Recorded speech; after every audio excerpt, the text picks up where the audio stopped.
Please welcome moderator of Meet the Press and anchor of Meet the Press Now, Kristen Welker.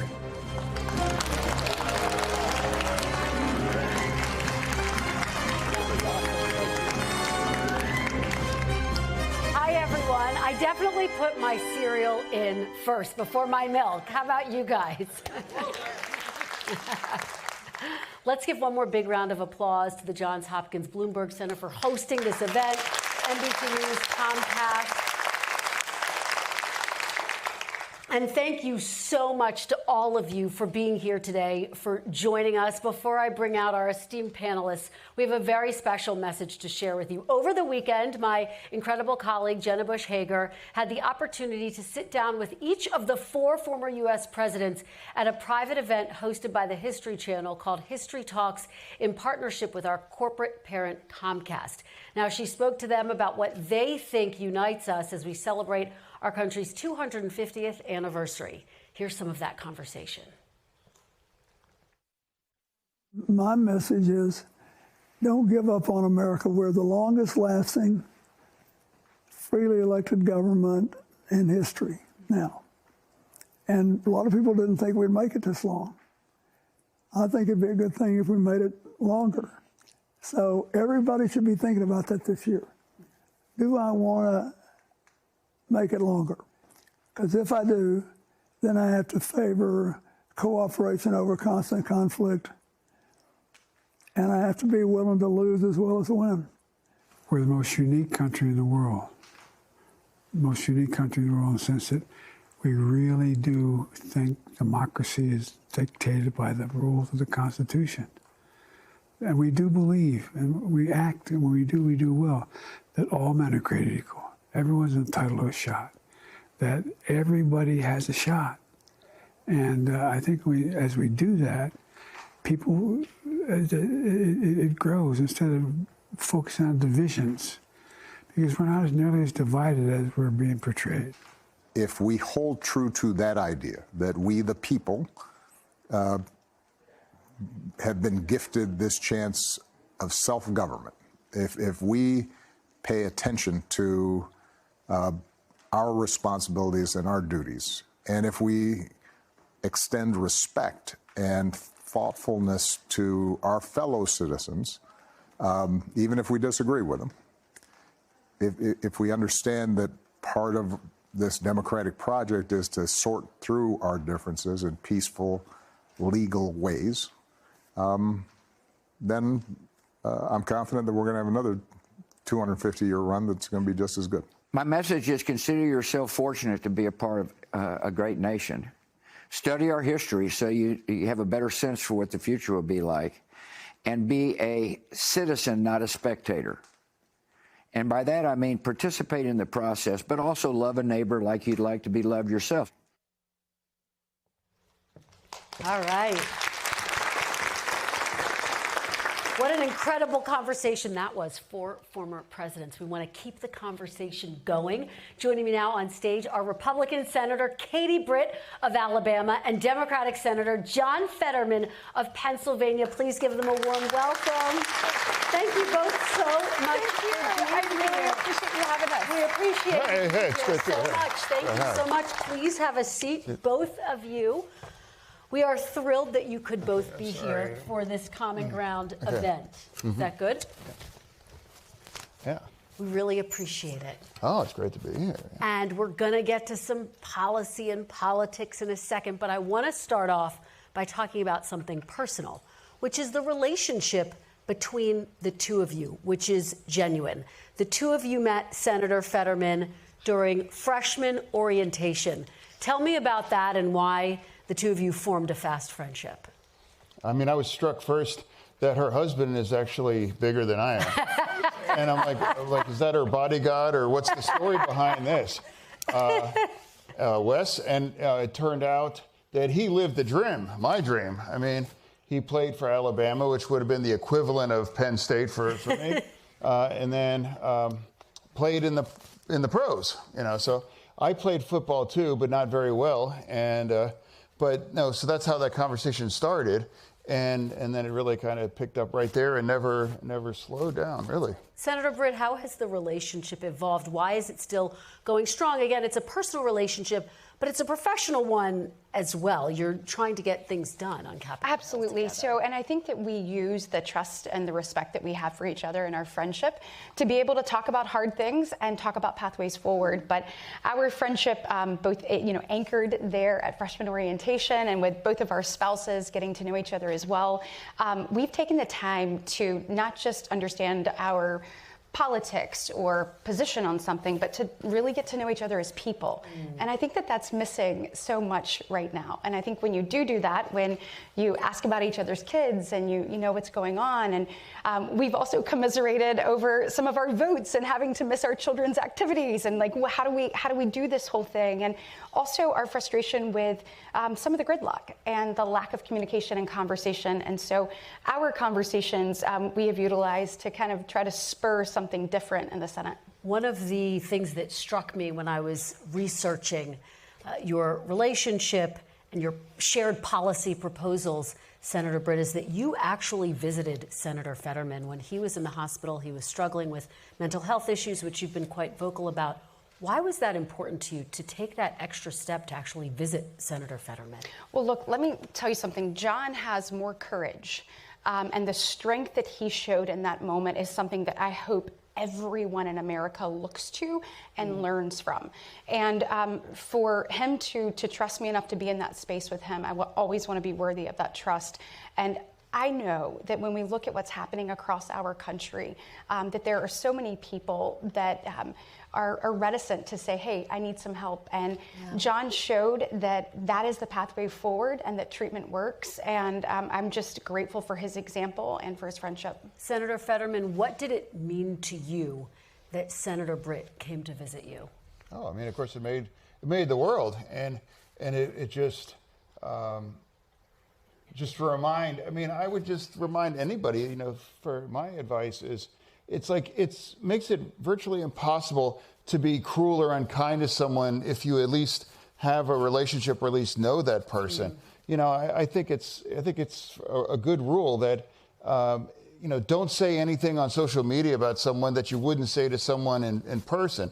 And social media especially has made that kinds of cruelty or those kinds of comments just a throwaway and easy because it's not really connected. It's almost like a video game. And that's part of the coarsening. And now having relationships, now it's often punished where it's like, that's the enemy because we're on different parties. And that's absurd because that's the way, no matter who's in the majority or in the minority, working together, it's the only way it actually works. And we can't forget that because it gets more and more difficult and things become more polarized. Well, speaking of working together, I do want to, and you raise the issue of social media, so you take me to my next topic perfectly, which is an area where you have joined forces, youth mental health and social media. You co-authored bipartisan bills, the Stop the Scroll Act and the Kids Off Social Media Act. Senator Britt, tell me about these bills. Why are they important? Why are you teaming up on them? Yeah, I think if you look at these, John and I approach this along with a number of our colleagues, not as Democrats or Republicans, but as concerned parents. I mean, we see what's happening across our country when it comes to mental health, and we know the impact it's having on our youth. And the more that we learn, the more we feel obligated to make sure that we're protecting the next generation. If you look at the stats themselves, 1 in 3 high school young women last year said she actually considered death by suicide. And then 25% of high school young women in 2023 said they made a plan to take their own life. And then 12% actually attempted death by suicide. When you add in young men, that number is 9%. We know that the rate of depression amongst young people more than doubled during 2011 and 2019, where there was also a coinciding of a rise in social media and using among young people. So John and I thought, what are some simple things that we can do to help warn people, warn parents about those negative effects? And so the Stop the Scroll Act, which John got marked up in the Commerce Committee, I think just last week, so we were really excited about that. That's a big step and pathway forward. We'll do a pop-up screen on anyone, young people's phones, just to say that there are challenging mental health effects. And Kristen, one thing that we did is we know that the Surgeon General and others will actually figure out what that says, but we wanted to make sure that there was a link to help, so that if someone found themselves in an unthinkable situation, that they would be able to click there and hopefully receive the kind of help that would prevent them from doing damage or harm to themselves. And then the Kids Off Social Media Act that we have together, along with Ted Cruz, and you've got Chris Murphy and myself and others. I mean, so a very wide spectrum of individuals, and John as well. It says you can't be on social media before 13, and then it says that we won't be able to use algorithms against our children. Brian Schatz is a member of this coalition as well. And then it says, Eyes on the Board, which is one of John and Ted Cruz's pieces of legislation, that just says if you're at school, you should be at school, and those apps should be disabled. So those, along with a number of others, we have CASA that's been led by Senator Blackburn and Senator Blumenthal that we hope will gain support, and COPPA 2.0. So there's a lot of good things out there, but the point is it's time to do something, Kristen. Doing nothing to me is feckless, and the next generation is paying the price. Well, Senator Fetterman, pick up on that point. Do you think you have the votes to get this legislation passed? And how much did your own personal experience with social media apps, what you're referencing, impact your desire to see change in this space? I'm 56. And when I was a kid, the only to see really bad or mean things, you had to see that in a bathroom wall. With social media is the most efficient device ever developed that can deliver it right to your screen. And then there's another one, and then another one. And then if you see one, and then the algorithm will tell you there's 10 more coming. And then if you look at one or two of them, then there's 20 coming in there. And it creates that. And you can quickly get overwhelmed. And that's become like a friend, or at least a companion for your child. And if you had a friend or a companion showing up in your child's life and spending 3 or 4 hours a day with them, you really want to know and understand who that is spending that time with your child. And it needs to be maybe safer, and just realize what it really is. And I would encourage everybody, put the phone down or spend less time. I'll ask your audience, after you spend an hour on social media, raise your hand if you feel better about your life and the world and everything. Anyone? No hand. Yeah. I don't see any. I've never encountered one, and that's the point. And it's a choice. Don't forget, it's a choice to do that. And one of the best things I've done is I've completely unplugged by that. I produce my messaging, but I don't sit around and when I've made the mistake to do that after I won my election, that's when things really got bad and the depression set in.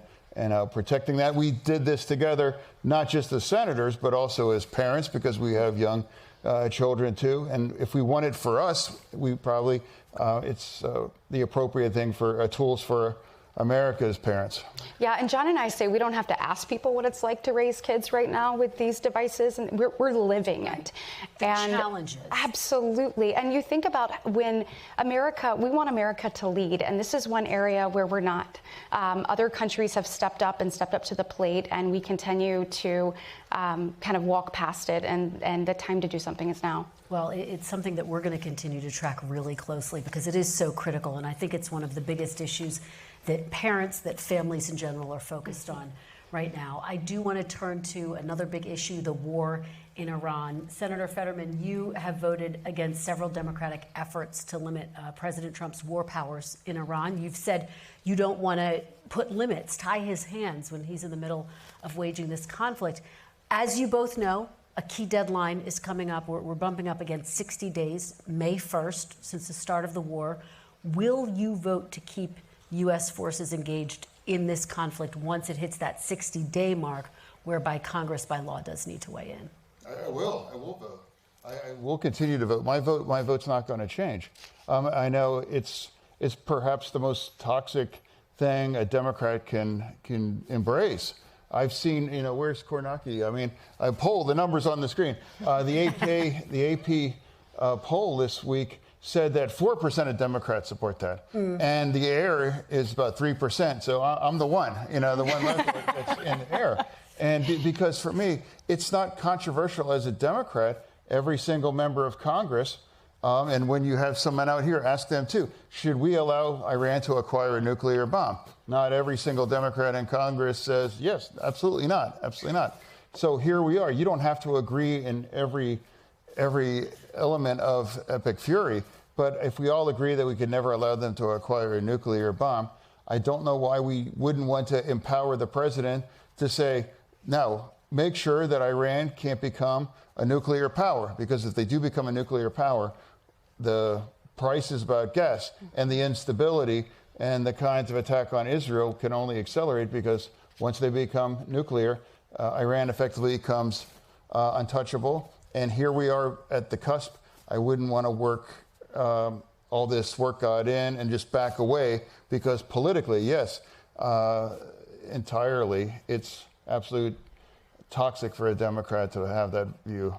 Senator Britt, let me ask you, because I've heard from Democrats and some Republicans too, who say they want the president to deliver a more fulsome justification of not just the war, but his strategy moving forward. Will you vote to greenlight this war after 60 days? Yeah, I think what we will see is the administration talk to us about exactly what's going on and what's going to be done. That. I do. And I also anticipate, look, we've made significant progress. I mean, you've heard that from the president and from the White House. This should have been done 47 years ago. Also, I mean, President Obama with Libya, I mean, that carried on for a while. And the dynamic and the conversation was much different back then. And I think at the time, I think that was entirely appropriate. But this is not brand new in the American experience. And a Democratic president done the same thing. And Kamala Harris, when she was running for president as a Democrat, I campaigned for her in late 2024. She said, that's my top danger internationally. We can't ever allow Iran to acquire a nuclear bomb, and I refuse to take the military option off the table. This is not like an extreme view for a Democrat, but it's become an extreme view for Democrats, and I believe a lot of that's driven by, it happens to be coming by deeply, deeply polarizing and our president for Dems. And I do, I believe we've got to finish the job. I know people are ready for us to conclude that, and I do believe that the White House is focused on making that happen. But look, this is the largest state sponsor of terrorism across the globe. But we look at what they've done. We look at who they embolden, whether it's Hamas or Hezbollah or the Houthis and beyond. We know that puts our troops at risk. It puts our people at risk and our allies at risk. So I do think we will hear in the next week from the administration. I mean, I think, we all remember President Reagan, tear this wall down. And, the world should effectively turn and say, Iran, tear this war down, relinquish your nuclear ambitions and hold, all of us should hold them accountable in the world. And when these countries say that's not our war, it's like, well, does that country, do you consume oil? Yeah, well then that's make it your war too. If a nation, you consume oil, then it's your war too. We all have a stake in that. Very, very quickly, and we're almost out of time, but in typical Meet the Press fashion, I have a million more questions. Okay. But do you think a deal is possible? Do you both think it's possible? I do. You do? I hope so. I don't think you can trust Iran by any stretch, but I think that we can certainly find a pathway forward, and I hope that they conclude it soon. Iran just massacred 30,000 of its young people, just killed them. They just are hanging teenagers, literally. So is it possible to make a deal with them, do you think? Of course you can't. You can't trust them. Absolutely not. That's my point. And now, the way we continue to vote against epic fury, Iran understands we just have to last to 60 days. And so that's, if we could just, we can be, you would talk about common ground, it's our military. We have a goal, disagree on parts, but that should be what I think we should all be unified on. And Kristen, you can't embolden this enemy. And he brings up a great point. I mean, there were people before that were talking about what was actually happening to Iranian citizens, and now those people have gone quiet. I think we have to realize what is happening there in their country and what they're capable of. So I think there can be absolutely no enrichment, zero pathway for that. I mean, we have to be very strong, but I think this administration can and will be. I mean, look, when Donald Trump speaks, people listen because they know he's going to follow through, and I think that's what we'll see on this. All right, a little bit of a rapid fire round, if we can. I want to talk about both of your political futures. Senator Fetterman, as you know, there's a lot of speculation. I have a future. Yes. Does that mean you're definitely running for office again? Because you haven't said. Yeah, I have a future. Okay. Well, I want to ask you because America needs him. I mean, you think about like his willingness to speak truth in every single situation. Look, he votes with Democrats 90-something% of the time, but I appreciate his willingness to call balls and strikes. Oh yeah, last night we were till at 4 a.m. Yes. How many votes was that? Too many. I mean, 35, yes. 35 votes. We kept being like, I voted every single Democrat vote last night. Did. There was a vote-a-rama for those of you who don't know, and so they were up all night and still made it here. That's right. Kudos to both of you. And I also think, you think about this, all-nighters, like if you pulled one of those, it was likely like to study for a test in college or maybe doing something you don't want to talk about. But when we are doing that, I often think like, I mean, it's hard. All night, I'm like, oh my gosh. And then I think we have colleagues that have more life experience than us. And I wonder how in the world they make it through, but they do. They push through. Well, we appreciate you guys pushing through to be here after an all-nighter.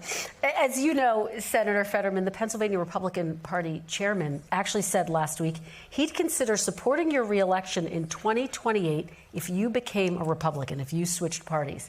You haven't said definitively that you're running for re-election unless you'd like to announce it here. But would you ever consider running for office as a Republican, Senator?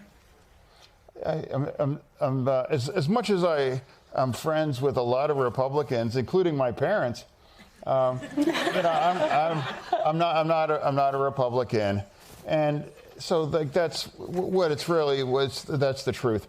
You know, people always say, you know, we have to be a big tent party. So it's really strange. I'm mystified by it.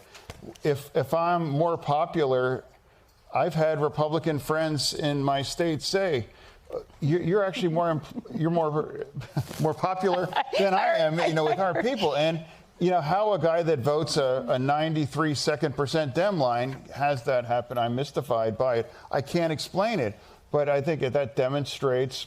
I don't know. But that's here we are. But I absolutely do know as a Democrat how to pay the bills. And you can win, and actually people have won elections by having campaigns saying F Trump repeatedly, again and again and again and again. You know, and that's become common. That's commonplace. So, you know, I know that, but that means that I refuse to engage in that because I think it's more important to engage everybody and things we can agree, things that we can disagree on, but we'll do it in a respectful way. And we've all forgot that we're all Americans. And are you running for re-election, Senator? Are you running for re-election? You before backstate, you're just like, it's going to be really easy and just. That's easy. I don't trust the media, right? That's easy. That's easy. Yes. Let me ask you this. Oh, that's good. We talked about running for president, but would you support Senator Fetterman if he were to say, I'm going to run for president? Look, I'll vote for whatever she does next, although I'm not in Alabama or whatever. But there you go. Look, I just said it. I mean, he's a breath of fresh air for everybody, and I hope that people take a step back. He just said, you said you vote with Democrats 93% of the time. But yet the few things where he is voting with Republicans are things like Israel and that used to be mainstream, you know, in the Democratic Party, or even like keeping the government open. Thank you for continuing to vote to keep the government open. Yeah, well, I mean, if anyone here there's married, and we are, if you agree with your partner 93% of the time. You know, that's a home run. Yeah, that'd be an amazing That's marriage, a home run. I'm not getting anything close to that in mind. That's right. That's right. So, Senator Fetterman, would you support Senator Britt if she were to announce she's running for president one day? Yeah. Well, I mean, for me, I've described this in interviews that they're America's family. We're gonna the big unit. That's the big unit. So he calls my husband the big unit. So you know how large John is. I mean, John takes up a door frame, right? Yeah, he is. He's and Wesley is a large man too. Nicest guy. And so they look basically eye to eye. And John calls him the big unit. And when we text together, John trademarks the big unit.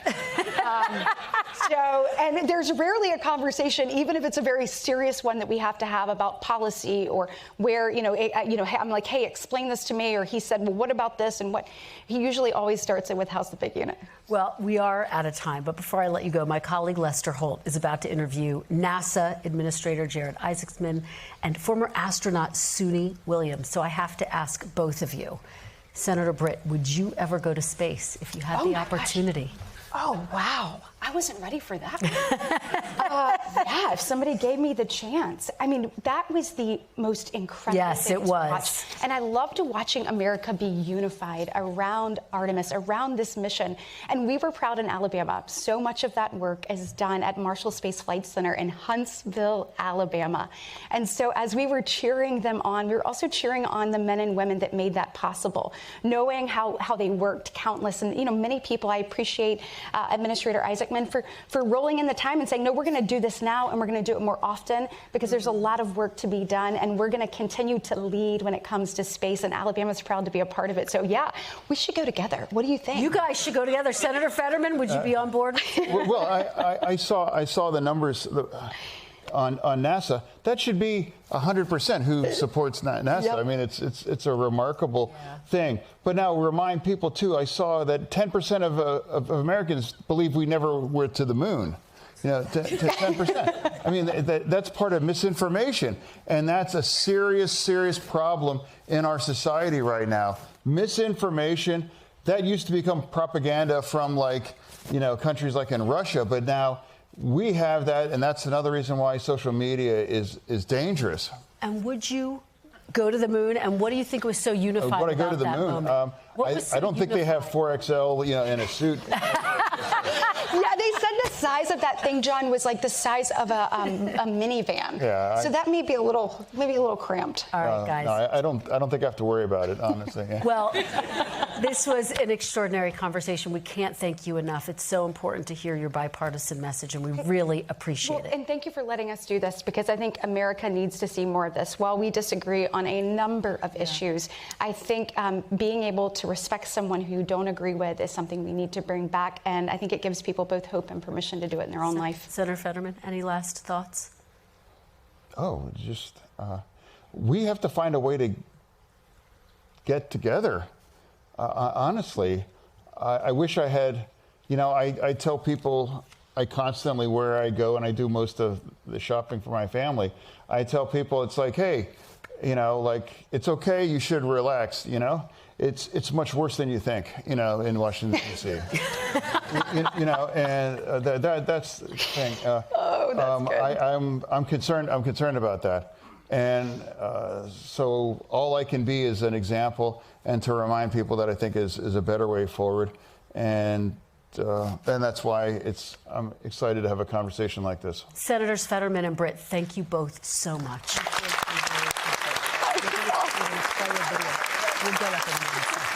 We thank you for watching, and remember, stay updated on breaking news and top stories on the NBC News app or watch live on our YouTube channel.